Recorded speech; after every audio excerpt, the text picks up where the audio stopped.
nyo may nagtatanong nga, pinanood ko si Chinky, no? Si Idol Chinky Tan. Pininterview siya ni RDR. In-interview niya si Chinky Tan. Tinanong niya si Tito Chinky Tan na, Coach, marami nagsasabi wala naman daw nang yumayaman sa pag-iipon ng piso. Sabi ni Chinky, ito to. Hindi ka na mayayaman kung piso-piso lang ang iipunin mo. Pero may nakita ka na ba na bilyonaryo na walang disiplina sa sarili? Ano ibig sabihin do? In-explain ni Tito Chinky Tan, ano? Sabi niya, yung pag-iipon ng piso araw-araw o regularly is part of creating a good money habit.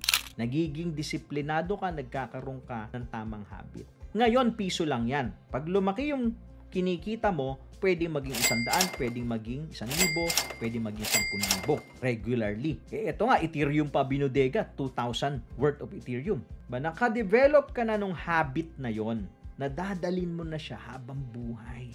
Ano ba gusto nyong habit? Yung habit ng waldas. Bili dito, bili doon. O kaya kung nagte-trade kayo, pomo dito, pomo doon. Yun ba yung gusto nyo ma-develop na habit dito? Yung mga successful traders, sila yung may mga good habits when it comes to trading. So you have to develop that right habit. Follow for more Dito Moves!